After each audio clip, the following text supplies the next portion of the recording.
नमस्कार मित्रों, मनोविज्ञान की कक्षा में आपका एक बार पुनः स्वागत है। देखिए, आज हम पढ़ रहे हैं मंदबुद्धि बालक।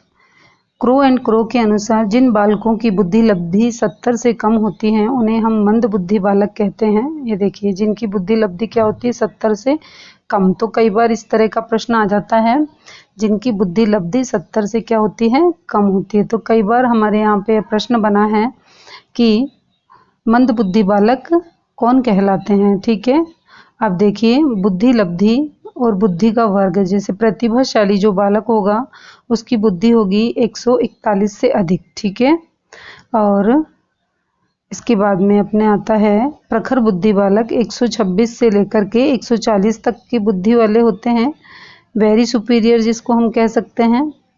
और 111 से लेकर 125 तक उत्कृष्ट बुद्धि बालक मतलब सुपीरियर। 91 से 110 सामान्य बुद्धि बालक जो कि एवरेज होते हैं। और 71 से 90 मंद बुद्धि बालक होते हैं जिनको हम डल बोलेंगे। और 51 से 70 तक जो आते हैं वो निर्बल बुद्धि बालक होते हैं। तथा 25 से 50 के बीच में मूर्ख बच्चे होते हैं, और 25 से कम होंगे तो उसे हम जड़ बुद्धि कहेंगे। तो इस तरह से इसका जो रेशो है वो आपको याद रखना है। इनमें से एक प्रश्न जरूर बनता है परीक्षा में। ठीक है, अब देखिए, मंदबुद्धि बालकों में 50 से 70 बुद्धि लब्धि होने पर मूर्खों की श्रेणी में आता है। मंदबुद्धि बालक की विशेषताएं: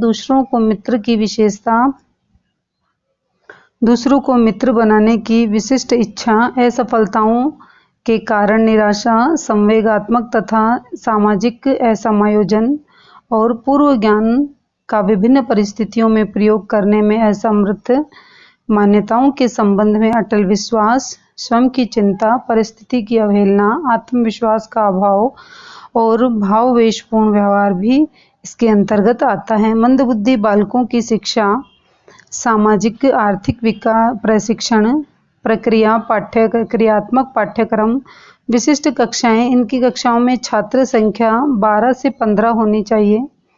इनकी संख्या केवल कितनी होनी चाहिए एक साथ में? 12 से 15। मतलब ज़्यादा बच्चे बैठेंगे तो अच्छे से नहीं पढ़ पाएंगे। ठीक है, मानसिक दृष्टि से पिछड़े बालक कौन होते हैं? बुद्धि लब्धि की दृष्टि से 70 से कम बुद्धि लब्धि वाले मतलब IQ लेवल वाले बालकों को मानसिक दृष्टि से पिछड़ा हुआ माना जाता है। इनकी मुख्य विशेषताएं हैं: सीखने की गति धीमी होती है, अमूर्त चिंतन का अभाव होता है, ऐसे बालक किसी समस्या का समाधान स्वरूप संश्लेषण में विश्लेषण नहीं कर सकते हैं, सीमित रुचि, मौलिकता का अभाव। मंदबुद्धि बालक दूसरे के कहे अनुसार कार्य करने में अधिक विश्वास रखते हैं तथा उनके स्वतंत्र चिंतन का अभाव पाया जाता है। शारीरिक अनियमितताएं पाई जाती हैं तथा पेशवे असमन्वय का अभाव हो जाता है। तो इसी तरह से नेक्स्ट हमारे जो आता है वो है स्नाविक बुद्धि बालक। स्नाविक बुद्धि बालक के लक्षण: व्यक्तित्व का दोषारोपण होना, चिंताग्रस्तता, अपरिपक्वता तथा कुरूपकता, पलायन की भावना, कार्यक्षमता में कमी, हास, थकान, असंतोष, चिंता, भय, अहम केंद्रित तनाव एवं अति संवेदनशीलता, अंतर्दृष्टि अभाव, सामाजिकता का अभाव एवं थकान। स्नाविक बालकों में प्राय उन बालकों से है जो किसी भी शारीरिक अथवा मानसिक रोगों के कारण असामान्य व्यवहार का परिचय देते हैं। स्नाविक बालक कौन होते हैं? जो अपने शारीरिक और मानसिक रोग के कारण असामान्य व्यवहार का परिचय देंगे, वे हमारे होंगे स्नाविक बालक। तथा यह सामान्य स्तर के कार्य को करने में असमर्थ होते हैं। तथा स्नाविक बालकों के लक्षण: सीखने की गति बहुत धीमी होती है, अमूर्त चिंतन का अभाव होता है, सीमित रुचि होती है तथा इनमें मौलिकता का अभाव होता है, और किसी नई समस्या पर मौलिक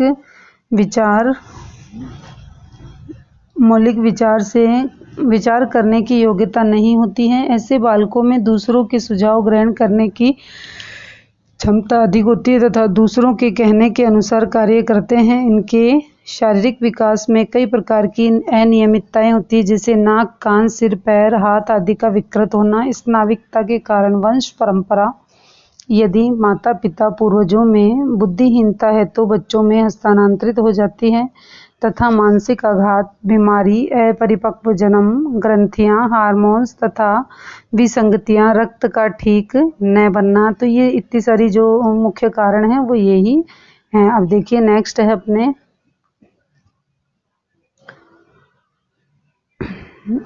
निर्धनता, प्रेरणा की कमी तथा विद्यालय का गंदा माहौल। ये सब चीज़ें बच्चे को, स्नाविक बच्चे को कि उसके और भी अधिक जो उसके अंदर कमियां हैं उसको बढ़ाने में और भी अधिक मदद यही करता है। विकलांग बालक, कुछ बालक ऐसे होते हैं जिनके शरीर का कोई न कोई अंग जन्म से ही दोषपूर्ण होता है। ये किसी भारी बीमारी, चोट, दुर्घटना या आघात के कारण शरीर के किसी न किसी अंग में दोष आ जाता है। विकलांग बालकों की श्रेणी में वे बालक आते हैं जो अपंग हैं, अंधे हैं और अर्ध अंधे हैं तथा बहरे हैं, अर्ध बहरे हैं, दोष युक्त वाणी वाले हैं तथा अधिकांश कोमल या निर्बल वाणी वाले होते हैं। ठीक है, आप देखिए समस्यात्मक बालक क्या होंगे। विद्यालय में कुछ असामान्य व्यवहार करने वाले बालक भी होते हैं। ये कक्षा और विद्यालय में अपने को समायोजित नहीं कर पाते हैं तथा शिक्षकों के लिए नियमित समस्या बने रहते हैं।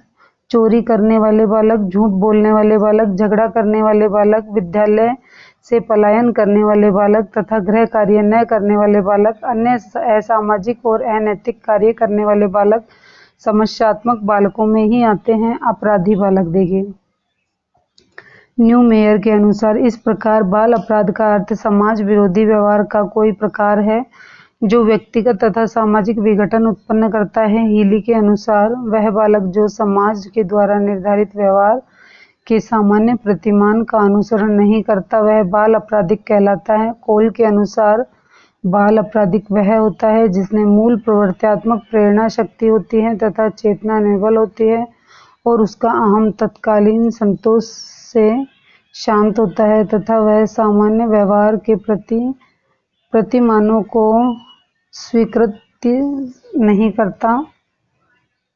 बाल अपराध के कारण वंशानुक्रम से संबंधित डॉक्टर मेटल ले के अनुसार अपराध करने की प्रवृत्ति बालक में जन्मजात होती है, जिसे चोर की संतान चोर होगी। वातावरण से संबंधित बालक पर घर, परिवार और वातावरण का भी विशेष फर्क पड़ता है।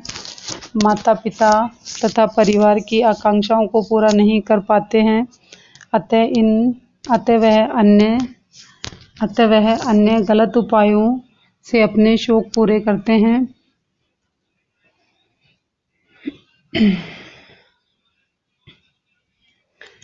जहाँ माता पिता में से एक या दोनों ही अपराधी होते हैं उनके बच्चों के अपराधी होने की संभावना ज़्यादा होती है।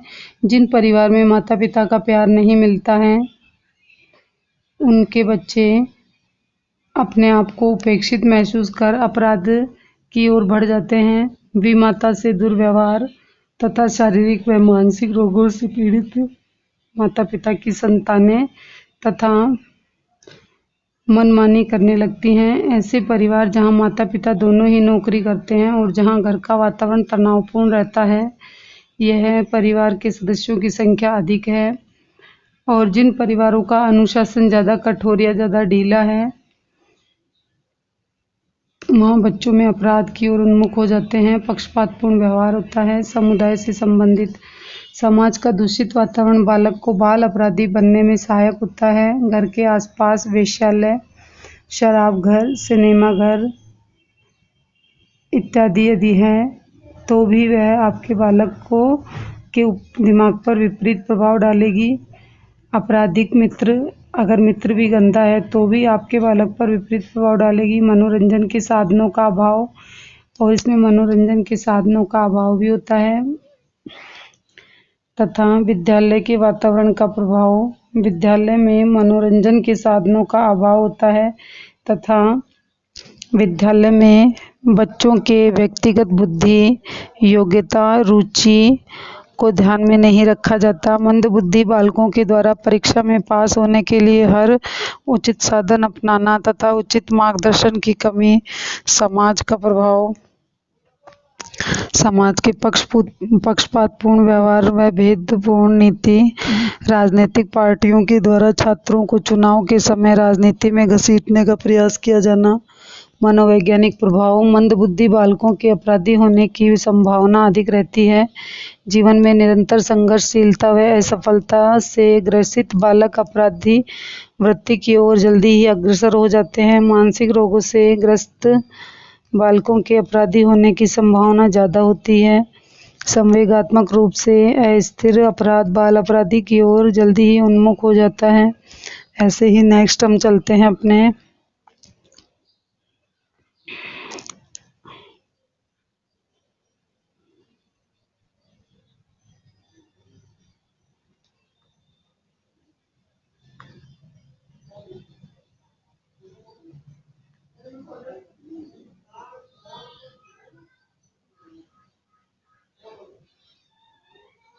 ये देखिए आगे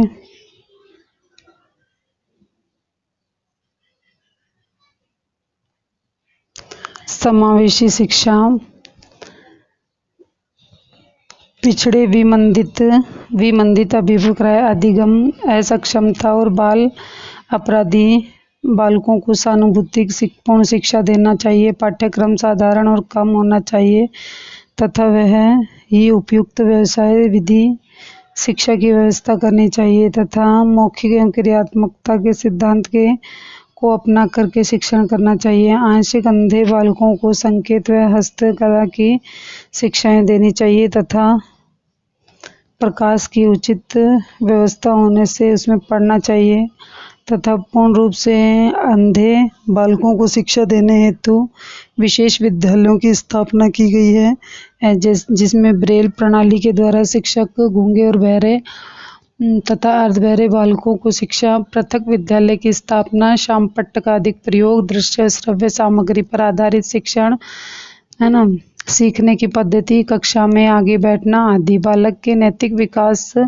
नैतिक शिक्षा देनी चाहिए तथा उसके लिए खेल कूद की व्यवस्था करनी चाहिए। प्रेरणादायक कहानियों के माध्यम से शिक्षा देनी चाहिए तथा बालक को शिक्षा का महत्व बताना चाहिए। गृह कार्य पुस्तक में से करने के लिए नहीं देना चाहिए तथा अध्यापक को भी निश्चिंत करना चाहिए। पाठ्यक्रम उपयुक्त व रोचक हो तथा आत्म अनुशासन की भावना को विकसित करता हो। ठीक है, आगे है अधिगम। अब अधिगम क्या है? यह व्यवहार परिवर्तन की प्रक्रिया है तथा वह अजन्म चलती ही रहती है तथा खेल पद्धति या करके खेल सीखना। प्रारंभिक कक्षाओं में अधिगम हेतु इसका अधिक उपयोग किया जाता है तथा निरीक्षण करके सीखना यह विधि बालकों में अन्वेषण करने एवं अनुसंधान करने की प्रवृत्ति का विकास करती है। ऐसे ही B.F. स्किनर के अनुसार क्रिया प्रसूत अनुबंधन सिद्धांत के प्रवर्तक के अनुसार बालक को सीखने के लिए वातावरण के प्रति क्रियाशील होना पड़ता है। मुख्य अधिगम के सिद्धांत एवं उनके प्रतिपादक। देखिए अधिगम के सिद्धांत पे आ गए हैं हम अब अपन, है ना। मुख्य अधिगम के सिद्धांत। अधिगम के सिद्धांतों के अंतर्गत हम कह सकते हैं कि देखिए उत्तेजक अनुक्रिया E.L. थर्नडाइट की है, ये प्रयास व त्रुटि E.L. थर्नडाइट की है। टॉलमैन का सिद्धांत है टॉलमैन और क्षेत्रीय सिद्धांत है कुर्तलेविल का तथा अनुकूलित अनुक्रिया सिद्धांत है पाओलो का। सिद्धांत है B.F. स्किनर का 1938 में और प्रतिस्थापन स्थापना सिद्धांत है एडविन गुथरी का। उद्देश्यवाद का सिद्धांत है एडवर्ड टायमैन का और व्यवहार सिद्धांत है क्लर्क व एल हाल का। सहचर्य अधिगम सिद्धांत के नियम। सहचर्य संबंधवाद एवं बंधव सिद्धांत अभ्यास का सिद्धांत है। उपयोग अनुपयोग परिणाम व प्रभाव संतोष व असंतोष का नियम। क्रिया प्रसूत अनुबंधन नैमित्तिक अनुबंधन सिद्धांत और ऐसे ही व्यवहार सिद्धांत है क्रमबद्ध व्यवहार सिद्धांत, हल्का प्रबंधन सिद्धांत और परिष्कृत सिद्धांत या यथार्थ सिद्धांत और अंतर्नोद न्यूनतम का सिद्धांत और उत्तेजक अनुक्रिया का सिद्धांत। ऐसे ही नेक्स्ट है टॉलमैन का सिद्धांत है। टॉलमैन के सिद्धांत में प्रतीक सीखने का सिद्धांत है। ये क्या है? प्रतीक सीखने का सिद्धांत होता है। ठीक है, अब नेक्स्ट देखिए इसमें क्या है।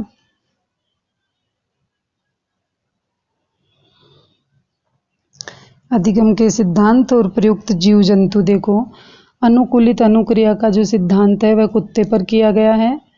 उद्दीपन अनुक्रिया का सिद्धांत बिल्ली पर, क्रिया प्रसूत का सिद्धांत किया गया है चूहे और कबूतर पर, प्रतिस्थापन सिद्धांत है खरगोश पर, व्यवहारिक जो सिद्धांत है वो चूहे पर किया गया है तथा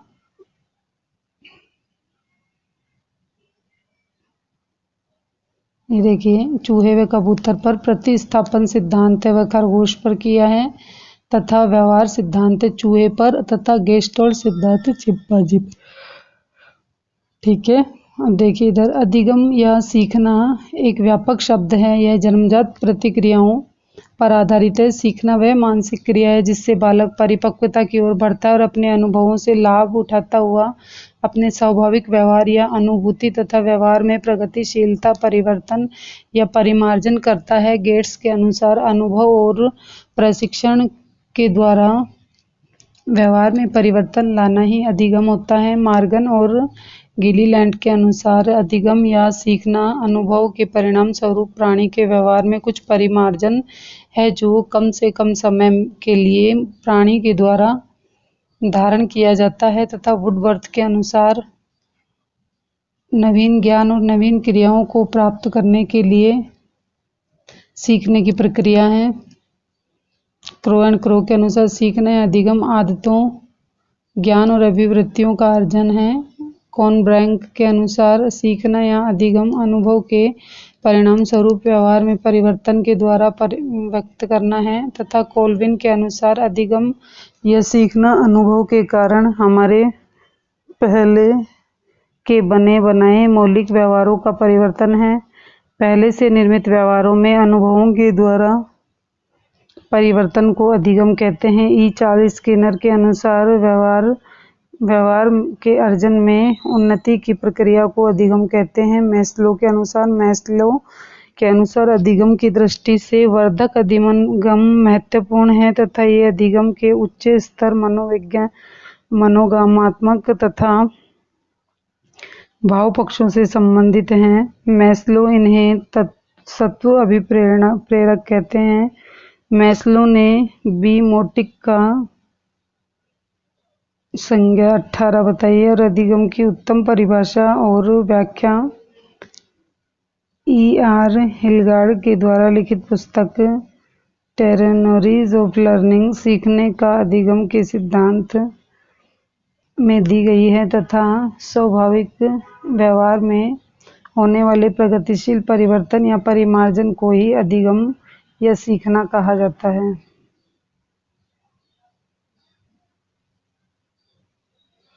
अब देखिए अधिगम की मुख्य विशेषताएं। अधिगम सार्वभौमिक है। सीखने का गुण संसार में सभी जीवधारियों में पाया जाता है। अधिगम संपूर्ण जीवन चलता है। अधिगम विकास पेस्टालोजी ने वृक्ष और फ्रोबेल ने उपमन के उदाहरण के द्वारा सीखने की इस विशेषता को स्पष्ट किया है तथा अधिगम या सीखना परिवर्तन है, अर्थात व्यक्ति अपने व्यवहारों, विचारों, इच्छाओं, मूल प्रवृत्तियों, भावनाओं आदि में परिवर्तन करता है। अधिगम अनुकूल है, अर्थात व्यवहार में अभियोजन करने के लिए जो व्यक्ति अनेक नए व्यवहारों, क्रियाओं, भाषा, रहन सहन, रीति रिवाज आदि सीखता है। अधिगम अनुभवों का संगठन है तथा अधिगम उद्देश्यपूर्ण है। व्यक्ति किसी उद्देश्य से प्रेरित होकर ही कार्य को सीखता है। उद्देश्य जितना प्रबल होता है सीखने की प्रक्रिया भी उतनी ही तीव्र होती है। अधिगम विवेकपूर्ण होता है। अधिगम सक्रिय होता है। अधिगम व्यक्ति और सामाजिक दोनों, अर्थात व्यक्ति प्राय स्वयं प्रयत्न करके सीखता है और बहुत सी बातों को वह दूसरों को देखकर और सुनकर सीखता है। अधिगम वातावरण की उपज है। अधिगम खोज करना है और अधिगम को प्रभावित करने वाले मुख्य कारक सीखने की क्रिया के 3 मुख्य तत्व होते हैं। पहला है मनोवैज्ञानिक कारक। प्रेरणा एक आंतरिक शक्ति है जो व्यक्ति की क्रिया करने के लिए बाध्य करती है। स्टीफेंस के अनुसार शिक्षक के पास जितने भी साधन उपलब्ध हैं उनमें प्रेरणा संभवतः सर्वाधिक महत्वपूर्ण है। ठीक है, तो इस तरह से अभी हमने अधिगम के थोड़ी बहुत अधिगम के बारे में जानकारी ली है तथा इससे संबंधित मुख्य एक आध कारक पढ़े हैं। और इससे रिलेटेड यदि कोई चीज़ आपको समझ में नहीं आई तो आप मुझे यूट्यूब पर कमेंट के माध्यम से पूछ सकते हैं। यदि आपको मेरे द्वारा दी गई जानकारी अच्छी लगी तो आप मेरे चैनल को लाइक, शेयर और सब्सक्राइब करें, अपने मित्रों के साथ बांटें। जय हिंद, जय भारत, नमस्कार।